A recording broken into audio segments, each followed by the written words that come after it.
File in this Friday, November 17, 2017 file photo. Zimbabwean President Robert Mugabe attends a graduation ceremony on the outskirts of Harare.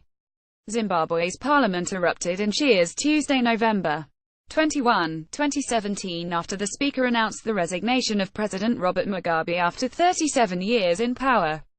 Ben Curtis, File Associated Press, Johannesburg. From widely acclaimed liberator of his nation to despotic dictator, Robert Mugabe's 37-year rule of Zimbabwe has been one of Africa's most controversial and influential. Wily and ruthless, the 93-year-old Mugabe outmaneuvered his opponents for decades but was undone by his own miscalculation in his final weeks in power. He blundered when he sidelined his right-hand man in order to position his wife, Grace, as his successor. He didn't anticipate that the fired vice president, Emmerson Mnangagwa, would swiftly and skillfully depose him. But Mnangagwa had spent years learning from Mugabe how to seize and wield power. For years Mugabe inspired other leaders across the continent to emulate his tactics and extend their rule by manipulating the constitution and suppressing opposition through violence and intimidation. Mugabe's often violent seizure of Zimbabwe's white-owned farms was his signature action, and devastated the country's agricultural production, transforming what had been known as Africa's breadbasket into a land of barren fields and hungry people. Mugabe cloaked the land grabs in ringing rhetoric, shaking his fist and shouting that Africa's land should be held by Africans. It didn't matter that the farms, which had been pledged to poor blacks, instead went to his generals, cabinet ministers, cronies and his wife, or that many of the fields lay fallow years later. Even now Mugabe is widely revered by many Africans as the continent's most radical decolonizer. His mismanagement of Zimbabwe's economy was staggering. The country has been transformed from one that could offer good employment opportunities to its well-educated population to a place of so little hope that people left in droves. An estimated 3 million Zimbabweans are in neighboring South Africa, and it is routine to find a former schoolteacher working as a waitress at a Johannesburg restaurant. Tens of thousands of Zimbabweans are in Britain, and the 13 million who stayed behind in Zimbabwe have coped with an unemployment rate estimated at higher than 80%. Mugabe had a Marxist belief that even the economy would do what he wanted. Countries don't go bankrupt, he once scoffed when asked if by sending army troops to Congo in 1998 he would ruin Zimbabwe's economy. He was wrong. By 2008 Zimbabwe's hyperinflation reached 500 billion%, according to the International Monetary Fund.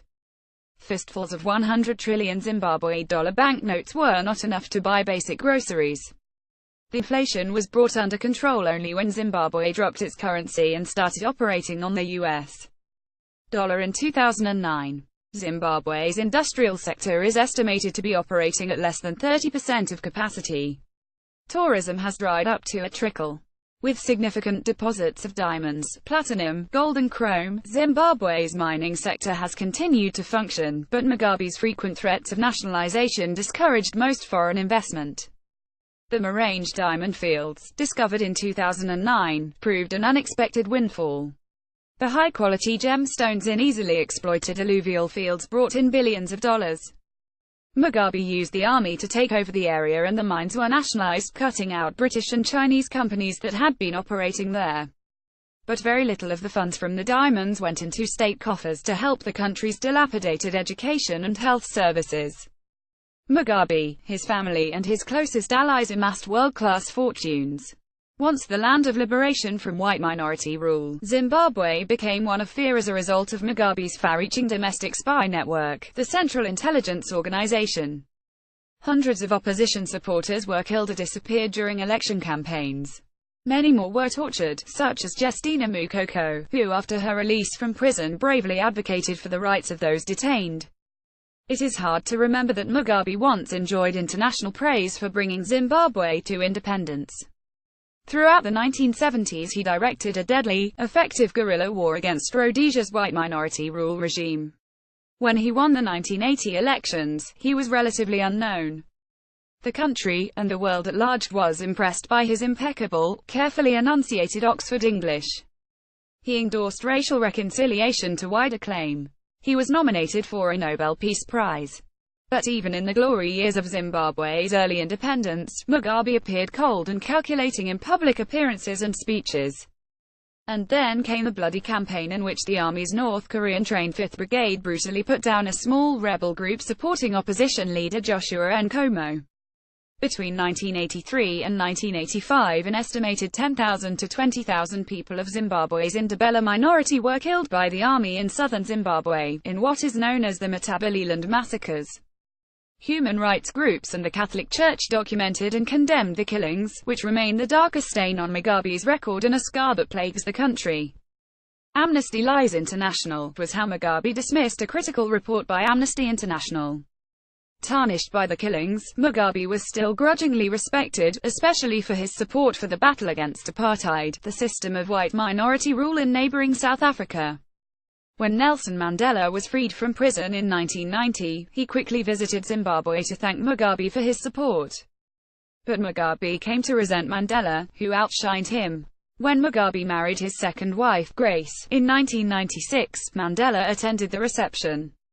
Mugabe glowered with irritation when Mandela got far more cheers from the thousands of guests than he did.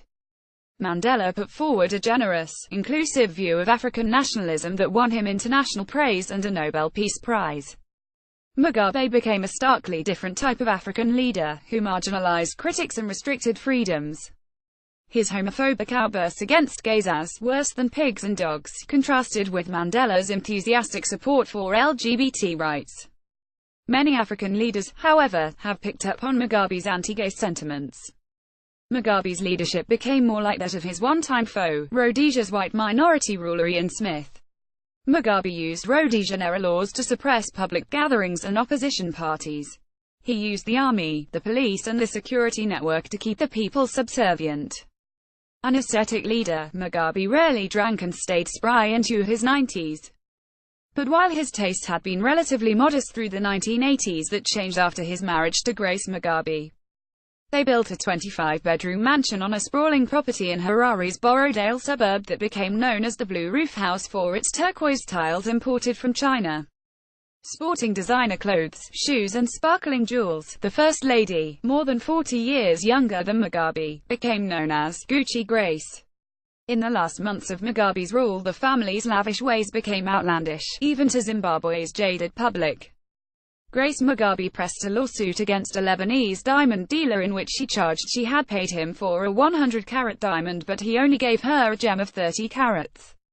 One of the couple's sons posted images on social media of himself pouring champagne over his diamond-encrusted watch.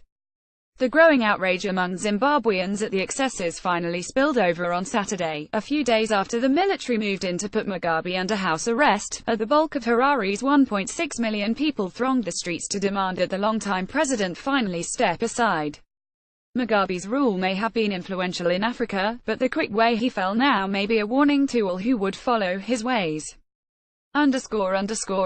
Editor's note, Andrew Meldrum reported in Zimbabwe from shortly after independence in 1980 until 2003 when he was expelled from the country. He is AP's acting Africa editor, based in Johannesburg. Copyright 2017 The Associated Press. All rights reserved. This material may not be published, broadcast, rewritten or redistributed.